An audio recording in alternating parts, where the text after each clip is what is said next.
Eh bien, nous y voici à ce troisième module consacré au FCTVA.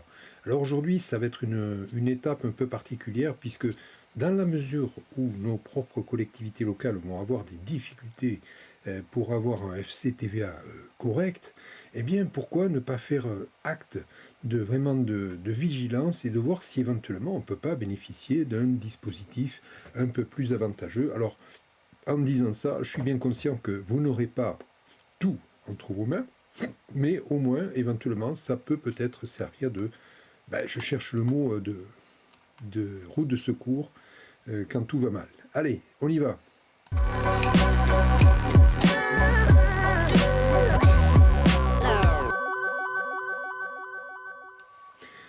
Alors voilà, comme d'habitude, je disparais de l'écran pour mieux présenter le dispositif et, ma foi, on va voir un petit peu qu'est-ce qu'on pourrait avoir en la matière. Alors je pense que vous avez dû entendre parler qu'on peut avoir éventuellement des versements anticipés. Alors versement anticipé, ça ne veut pas dire que vous aurez un montant supérieur à un régime normal, mais effectivement, parfois en matière de trésorerie, ça peut peut-être faire pair l'affaire. Allez, j'y vais. La première chose qui peut vous arriver, et il faut reconnaître que maintenant, vu les changements climatiques, les intempéries, les inondations, les coulées de boue, enfin, bref, toutes ces catastrophes qu'on peut avoir à connaître, euh, si je m'en tiens au dispositif 2025, eh bien, effectivement, vous avez la possibilité, même si vous êtes en régime N+2, eh bien, vous avez la possibilité de percevoir dans l'année ces dépenses, le FCTVA relatif aux dépenses que vous allez engager pour faire réparer ces intempéries. Eh bien oui, alors bien sûr, vous le voyez à l'écran, il faut un arrêté de constatation de l'état de catastrophe naturelle. Alors normalement, il y a aussi un décret. Je dirais que la procédure, elle est déclarative, hein, c'est impératif. Donc effectivement, vous avez une possibilité d'accélérer le versement, mais je dirais que dans votre malheur, ça ne doit pas non plus se transformer en une aubaine pour y mettre tout et n'importe quoi. Donc la préfecture sera vigilante pour ne prendre que les dépenses qui ont un lien vraiment fort avec la réparation de ces dégâts.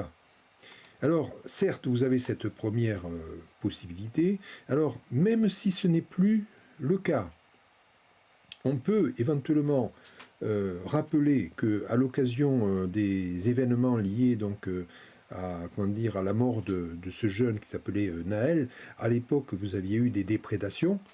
Et pour ces déprédations, l'État avait prévu un dispositif là aussi exceptionnel. Alors, si pour les coulées de boue, les intempéries, c'est un dispositif qui a un caractère permanent, là, ici, avec cette diapositive, je tiens à attirer votre attention que ce n'est pas un dispositif qui avait une valeur pour perdurer dans le temps. Donc là, c'était lié à des bâtiments dégradés, des choses qui ne doivent pas se passer normalement dans les cités, dans les villes.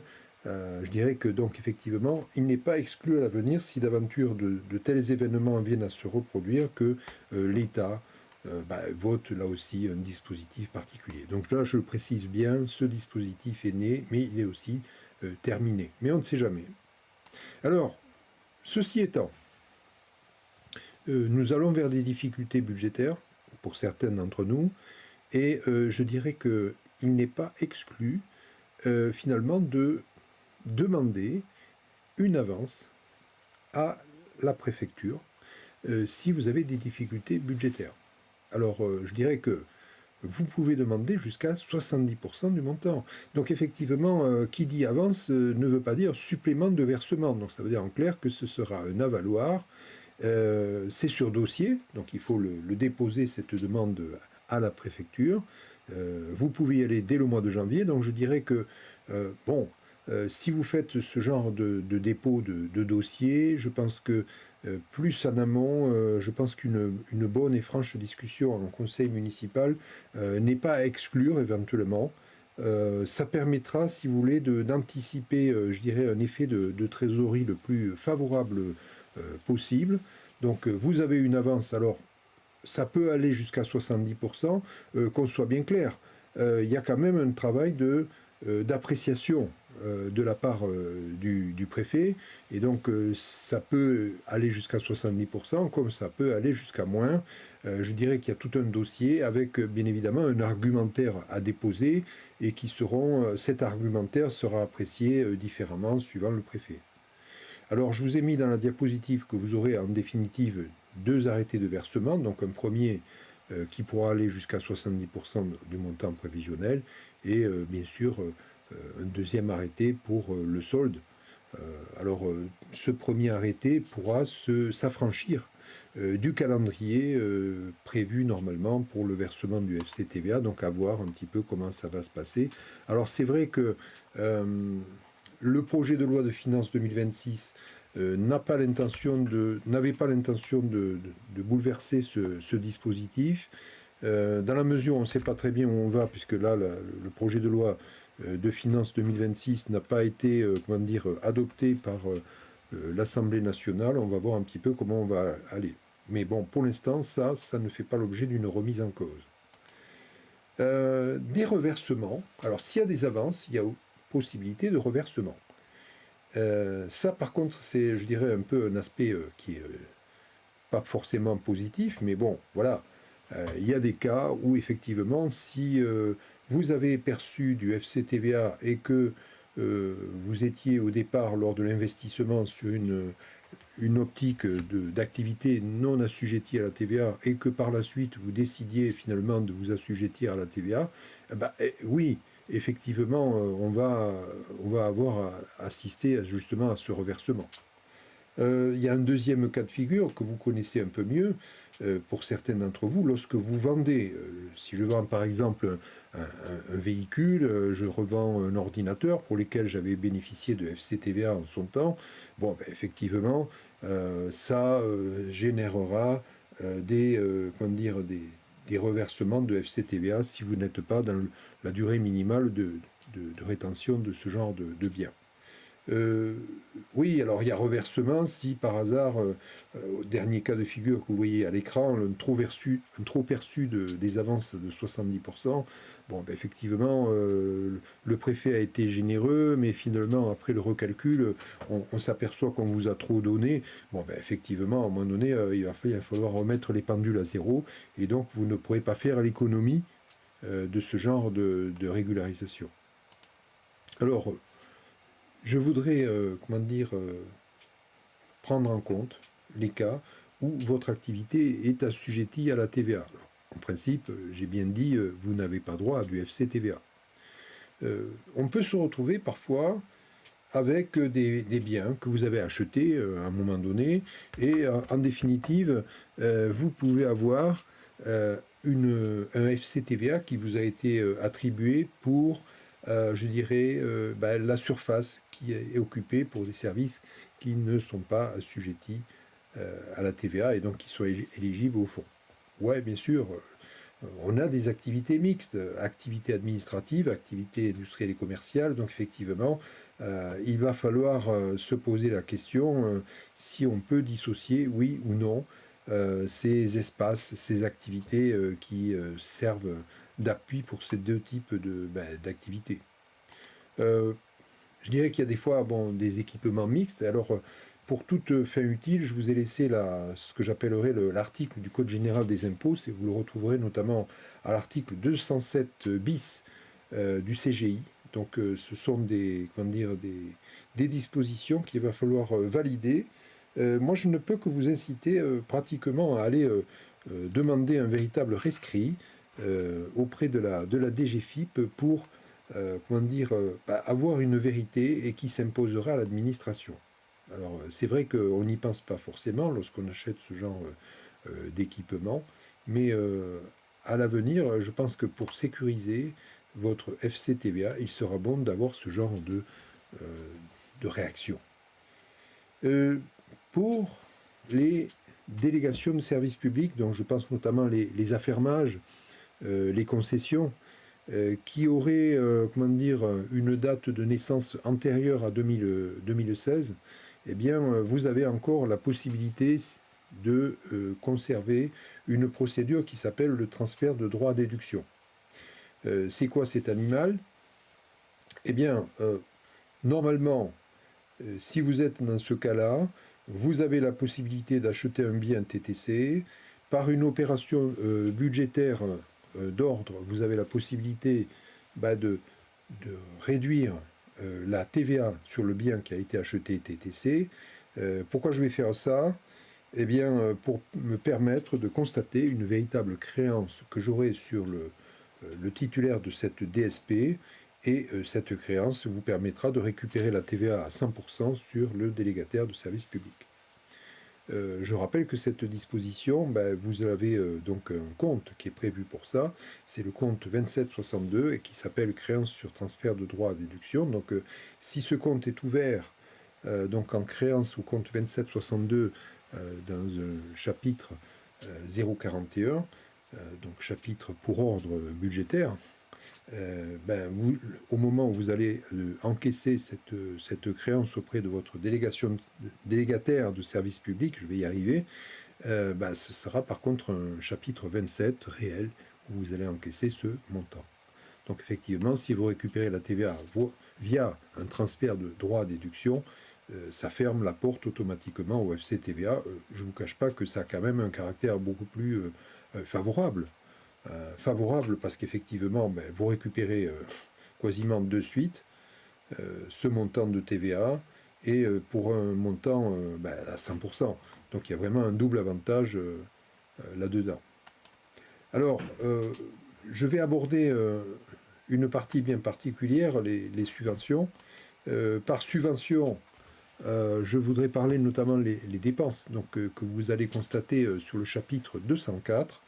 Je pense notamment les subventions qui sont versées par les départements et les régions à des établissements publics locaux d'enseignement, donc collèges et lycées. Donc ça, c'est bon. Donc c'est particulier pour les départements et les régions. Autre subvention, si vous versez des subventions dans le cadre de monuments historiques. Alors attention, par monument historique, vous devez prendre en compte la fameuse liste de l'État donc sur les monuments historiques, donc on ne peut pas le mettre n'importe où. Autres subventions, mais qui par contre, elles, sont inéligibles. Je pense notamment les subventions que vous pouvez verser à une autre collectivité pour des travaux de voirie. Donc là, par contre, Tintin, vous n'aurez rien. Des travaux que vous allez réaliser dans le cadre de travaux pour compte de tiers, donc je pense notamment les comptes 458, sur le domaine routier de l'État ou une autre collectivité. Donc effectivement, là, en principe, ce n'est pas éligible au FCTVA, mais en contrepartie, je dirais qu'il vous appartient de récupérer le montant dépensé sous forme de recettes auprès de... je dirais que vous avez besoin notamment de passer une convention, soit avec l'État, soit avec une autre collectivité, et normalement, vous avez, alors, j'ai mis 454, mais vous pouvez aussi avoir le compte 458, un des deux comptes. Je dirais que, de par le nouveau dispositif qui est né donc en 2022, vous avez donc ce nouveau dispositif qui compte plus, qui n'est plus éligible, donc à vous de récupérer exactement la même somme auprès du bénéficiaire. Alors, je vous ai laissé l'ancien régime, donc il vous appartiendra de faire un arrêt sur image, parce que maintenant, ce schéma n'existe plus. Voilà, ça c'est la première réflexion que je ferai. Donc, si vous voulez le regarder, vous verrez que finalement, à l'époque, vous aviez le groupement de communes qui faisait la dépense, qui récupérait le FCTVA et puis bénéficiait d'une avance versée par la commune pour le différentiel. Dans le nouveau dispositif, quand ça voudra bien apparaître, vous avez donc cette fois-ci le PCI qui fait la dépense pour 200 et récupère de la part de la commune le montant exact, 200.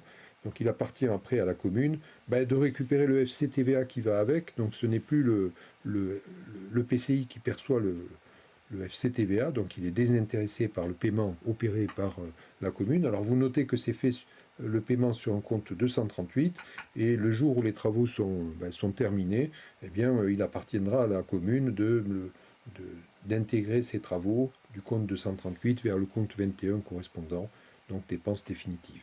Donc effectivement, il y aura une véritable opération d'ordre budgétaire donc à réaliser là-dessus. Alors bon, c'est quand même intéressant. Alors, je voudrais quand même insister aussi sur un autre aspect pour sécuriser votre FCTVA.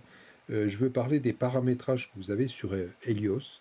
Vous avez un paramétrage qui a été fait par votre comptable, mais je pense qu'il faut quand même être curieux et vous enquérir un petit peu avec le comptable, de voir un petit peu quels sont les comptes, comment ils ont été paramétrés pour savoir un petit peu comment ça se passe après avec Alice.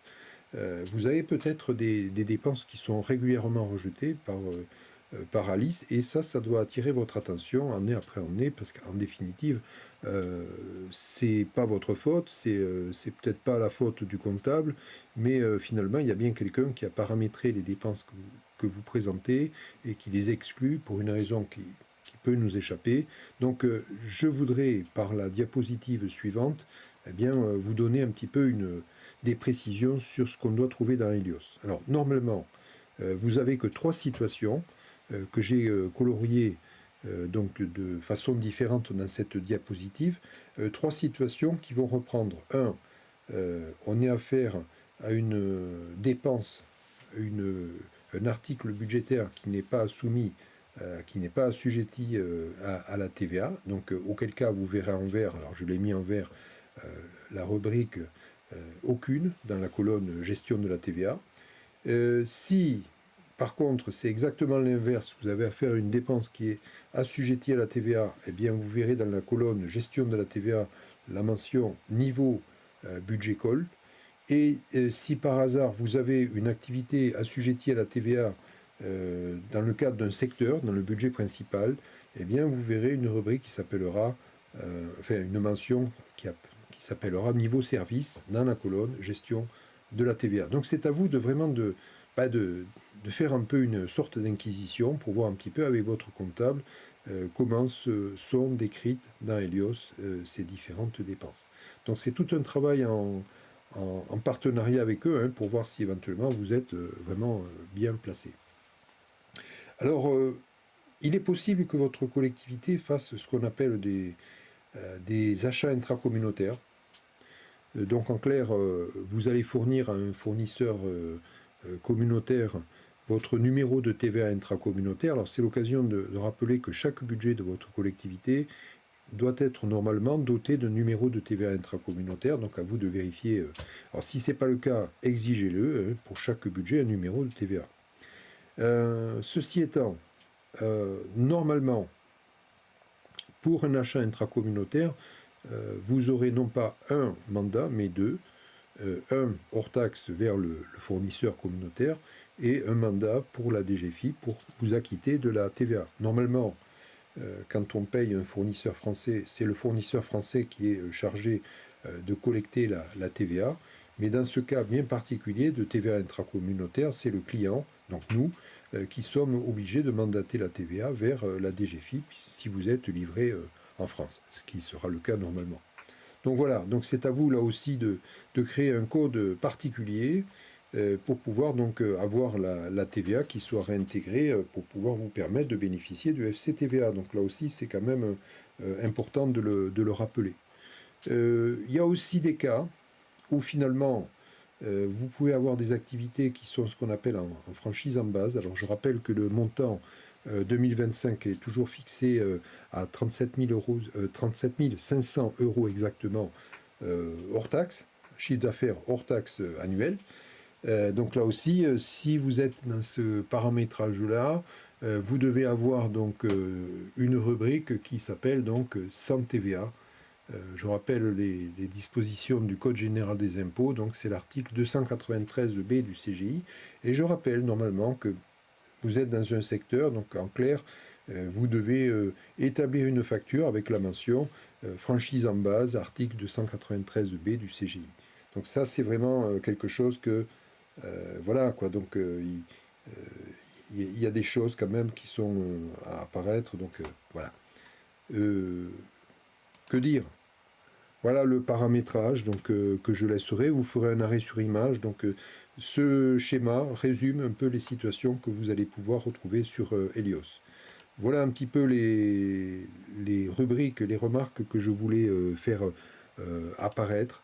Et donc, effectivement, vous avez ces applications, Helios, Bamboo, Chorus et Atlas, qui gravitent autour d'Alice et qui font que, bon, vous connaissez ce FCTVA que vous avez à gérer jusqu'à maintenant. Il y a des dépenses d'investissement qui bénéficient du FCTVA. Vous avez en principe, alors je dis bien en principe parce que bon, j'attends de voir un petit peu comment va se tourner la loi de finances pour 2026, en sachant que bon, effectivement, ce genre de dépenses en principe doit disparaître en 2026, hein, ne sera plus éligible. Donc on va parler d'entretien des bâtiments publics et entretien de voirie. Donc entretien, ce n'est pas réparation. Donc ça va exclure un certain nombre de termes. J'ai jugé utile, vous en ferez une copie, enfin un arrêt écran. Vous laissez la liste des mots. Alors il y a une colonne sur la droite où vous voyez des mots qui ont été repris par des préfectures, des mots qu'on ne doit pas trouver dans la rubrique entretien des bâtiments publics au compte 615-221. Avec la colonne de gauche, vous avez des mots-clés qui sont éligibles et des mots-clés qui, ma foi, n'ont rien à voir. Alors ce qui est rigolo, c'est que les communes, enfin les collectivités proposent des dépenses qui, en définitive, n'ont rien à voir avec l'entretien des bâtiments et ça peut prêter à sourire. Alors ce que je dis pour l'entretien des bâtiments, on retrouve un peu la même dynamique pour ce qui est de l'entretien de la voirie. Et là, on se retrouve vraiment avec des choses qui vraiment laissent pantois. Entretien des réseaux, même problématique. Vous ferez là aussi un arrêt sur image pour vous permettre de voir un petit peu de quoi ça relève. Et j'ai donné aussi pour les dépenses qui étaient dans le cloud et qui étaient éligibles. Là aussi, la colonne de droite vous donne les dépenses qui sont inéligibles, notamment les fameux contrats sans, alors c'est ce qu'on appelle donc SaaS, les Software as Service. Donc effectivement, ça ne marche pas non plus, ça ne peut pas, donc vous verrez à peu près les dépenses auxquelles vous avez droit ou pas. Alors voilà, donc je ne peux que vous donner rendez-vous sur ma vidéo que j'ai traitée pour parler des panneaux photovoltaïques. Alors j'ai tourné une vidéo, mais je vais faire un accéléré là-dessus. Donc tout ce qui a trait donc, à la M57, je dirais qu'au début de l'année, tout ce qui avait trait aux panneaux photovoltaïques, il y a eu une définition qui a été donnée en disant oui, c'est un service public industriel et commercial. Ça, c'est une information qui était très intéressante. Et au 1er janvier 2025, vous aviez aussi une information pour dire voilà, vous avez un service public industriel et commercial, et si par hasard le seuil de production dépassait notamment, non, si votre production, pardon, dépassait le seuil de 1 mégawatt annuel, vous deviez créer un budget annexe. Est intervenue une loi, la loi du 30 avril 2025, je vous ai laissé les références sur cette diapositive, eh bien, vous avez la possibilité de garder cette production dans le budget principal. Alors, ceci étant, ça ne vous sauve pas d'un certain nombre de dispositions. Alors, soit vous ne faites que de l'autoconsommation, soit vous ne faites que revendre de l'électricité, soit vous faites les deux. Donc, j'ai essayé d'identifier un petit peu ces différentes situations. Alors, pour la partie autoconsommée, eh bien, oui, effectivement, vous avez droit à du FCTVA. Par contre, pour la part que vous allez revendre, effectivement, là, il n'y aura pas de FCTVA. Il y aura, si vous revendez de l'électricité, un budget, soit annexe, soit un secteur, où il y aura peut-être de la TVA à prévoir, dans la mesure où vous allez dépasser un seuil de franchise. Donc effectivement, ça c'est dans le cadre où vous aurez gardé votre activité dans le budget principal. Si par hasard vous créez un budget annexe, donc vous aurez une instruction M41 à ouvrir, avec éventuellement, je dirais même pas éventuellement, vous aurez une récupération fiscale de la TVA à prévoir. Que dire d'un point de vue budgétaire et fiscal? Eh bien, il y a quelque chose qui est clair. Si vous avez un budget annexe, le budget annexe ne pourra pas recevoir une subvention d'équilibre de la part du budget principal, puisque tout M4 n'est pas appelé à recevoir une subvention. Alors vous allez me dire, mais par quoi je vais l'équilibrer? Eh bien, effectivement, vous allez avoir la possibilité non pas de recevoir une subvention, mais de recevoir une refacturation.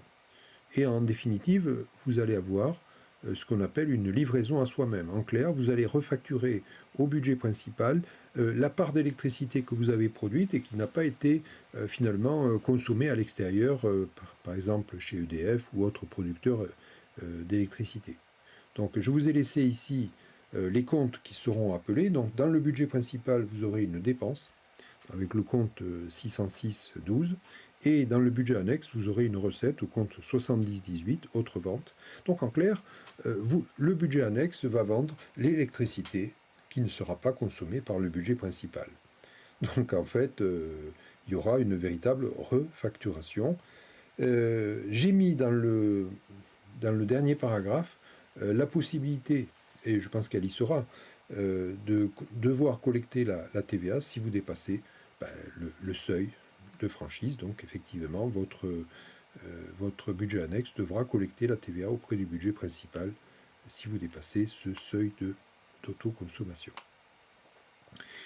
Si vous êtes intéressé, je dirais que voilà, le projet de loi de finances 2026, il est là, il vient, comment dire, un peu proposer un certain nombre de choses.